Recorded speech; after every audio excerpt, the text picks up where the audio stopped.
इस प्रॉब्लम में हमें वॉल्यूम के अंदर जो एब्सोल्यूट अनसर्टेनिटी है उसको कैलकुलेट करना है, जबकि हमें लेंथ ऑफ अ क्यूब दी गई है जो कि 5.75 प्लस माइनस 0.3 है।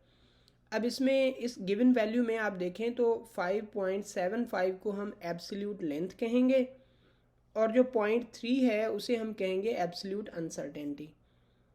तो जो भी अनसर्टेनिटी आगे प्रोपेगेट होगी, मतलब किसी भी मैथमेटिकल ऑपरेशन के बाद हमें मिलेगी, वो डिपेंड करती है मैथमेटिकल ऑपरेशन पे। जैसा कि अगर एडिशन और सब्ट्रैक्शन है तो उस कंडीशन में जो एब्सोल्यूट अनसर्टेनिटी है उनको हम ऐड कर देते हैं जो भी क्वांटिटीज़ के साथ हम डील कर रहे होते हैं। लेकिन मल्टीप्लिकेशन और डिवीजन में हिसाब थोड़ा चेंज होता है, वो इस तरह से कि हम एब्सोल्यूट अनसर्टेनिटीज़ को कैलकुलेट नहीं कर सकते, हमें पहले रिलेटिव अनसर्टेनिटीज़ को कैलकुलेट करना होता है।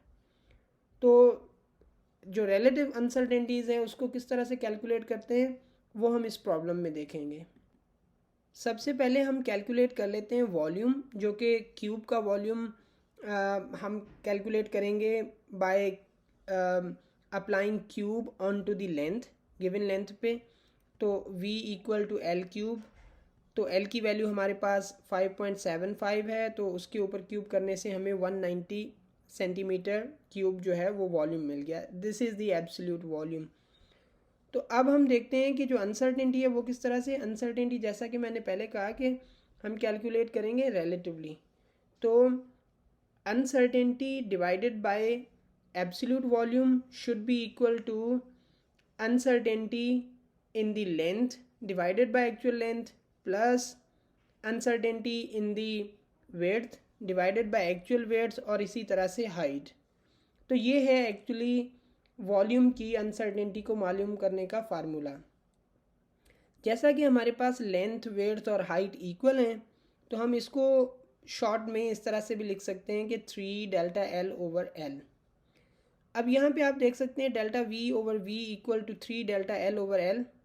तो जस्ट मैं इसको रीअरेंज करता हूँ और हमें रीअरेंज करने के बाद इक्वेशन मिल जाएगी delta V equal to 3v delta L over L. इस इक्वेशन में delta V absolute uncertainty in the volume है, वी एब्सोल्यूट वॉल्यूम है, delta L uncertainty in length है जो कि एब्सोल्यूट है, एल जो है वो एब्सोल्यूट लेंथ है। जस्ट हम ये सारे वैल्यूज़ प्लग इन करेंगे क्योंकि 5.75 ये है एब्सोल्यूट लेंथ और 0.3 absolute uncertainty in length, V volume है, ये तीनों वैल्यूज़ हमारे पास मौजूद हैं। वैल्यू सब्सटीट्यूट करने के बाद हमें जो एब्सोल्यूट अनसर्टेनिटी इन वॉल्यूम मिल रही है वो मिल रही है 29.74 क्यूबिक सेंटीमीटर।